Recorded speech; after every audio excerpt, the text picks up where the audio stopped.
will get involved in counterfeit tobacco, and that's far more dangerous for children because criminal gangs don't care who they sell to. They're more than happy to sell to children.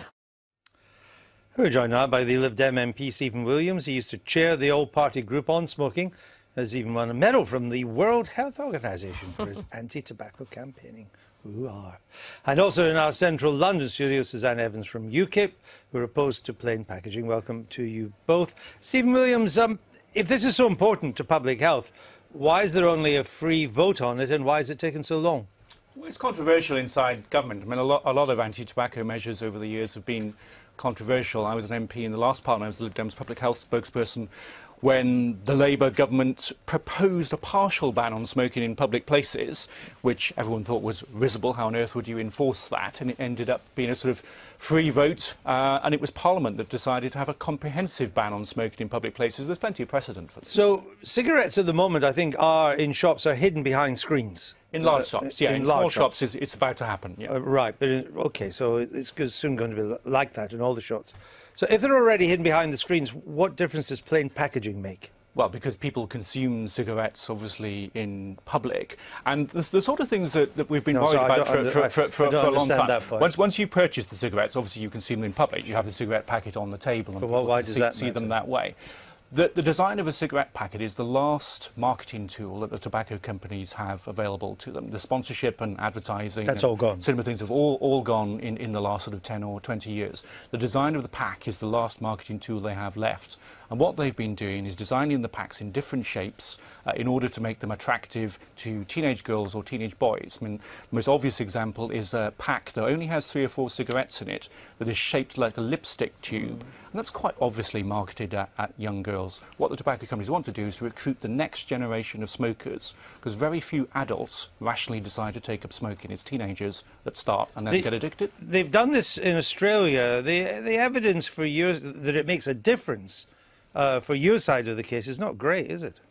Well, it's early days. It's only been in place in Australia 2012. And it often takes quite a long time for an evidence base on a public health intervention. But we can't see any increase in smoking rate decreases among 14 to 17-year-olds. Yeah, but if I mean, we've heard from Simon from Forest, who I've debated with many times before, and the tobacco companies have been lobbying very heavily against this for the last few years. No, I understand all that, but I'm just trying to get the evidence. If they didn't think that the design of the packaging and the number of cigarettes you sell was an important marketing tool to them to recruit smokers, then they'd say, well, so what? It's not going to affect us. The fact is they know it will affect them, and that's why they're fighting it. Except we don't have that evidence yet from Switzerland, but from Australia. But as you say, it's early days. Suzanne Evans, what's wrong with taking as many steps as we can that will inhibit, discourage, stop young people from taking up smoking?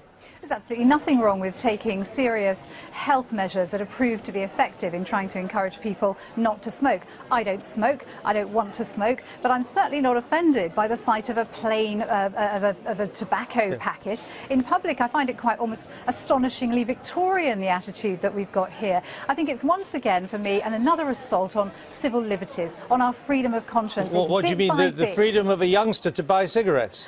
Not a youngster, because obviously we have laws in place already that stop youngsters buying cigarettes, and I'd be the first to advocate. But this is who it's aimed at. It's fundamentally aimed at trying to discourage young people from not smoking in the first place. Now, why should, given that it's going to cost us billions down the road in health from people, if people do take up smoking when they're young, why shouldn't we support methods that discourage it? Well, of course we should. I'm not saying that we shouldn't by any stretch of our emotion, because it doesn't work. And we don't know that yet. Well, you've already talked about the Australian early days, example. I said. Early days, it might well be, but it's not worked. And in fact, it also shows that more young people seem to have taken up smoking, precisely because of that nature of the illicit that our young people so often seem to find so overwhelmingly attractive. If adults want to smoke, then that's fine. We've already got dark tobacconists now in larger shops, and what's a dark tobacconist? About when they're closed up, when you can't see them, when they're shut up behind the cupboard. All right. I think that's the technical phrase. So I thought it was like the dark web, and they were selling them illegal. Let me bring Stephen Williams back in. Look, I mean, you've raised the age you can buy cigarettes to 18. Yep. You've increased the tax on them year after year. You've banned all advertising and sponsorship. You've banned smoking in public places. You've banned smoking in cars with children. Not yet. Well, you're about to. You're about to. You're going to do it. They're now sold behind screens. They're now going to be sold in plain brown packaging.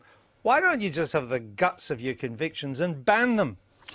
Well, Suzanne, I suspect, is a libertarian. Never mind her. Why don't you just ban them? This is a product that some people do enjoy consuming. Adults. You want to ban them? Be honest. I don't actually. I'm not in favour of banning things. They're a lot simpler instead of all these laws, of all these endless regulations and laws. Why don't you just ban them? About a fifth of the adult population smoke. So banning something that a fifth of the population do, and people have done for hundreds of years. Lots of drugs are banned that probably a fifth of the population do. Well, and that doesn't work, does it? I mean, I'm in favour, I don't want to widen the discussion probably into this, but I'm in favour of legalising marijuana, for instance. Would you force that to be... You'd be forced to sell that under plain packaging as well? Yes, but having it sold in a regulated condition, where it's taxed, I think that is the best way to deal with something that is addictive, is harmful, but people want to do it. I mean, if UKIP want to be the beer and fags party, well, good luck to them. Well, let me go back to Suzanne Evans. And maybe vote Suzanne Evans in being the beer and fags party. Your leader, Nigel Farage, likes a fag.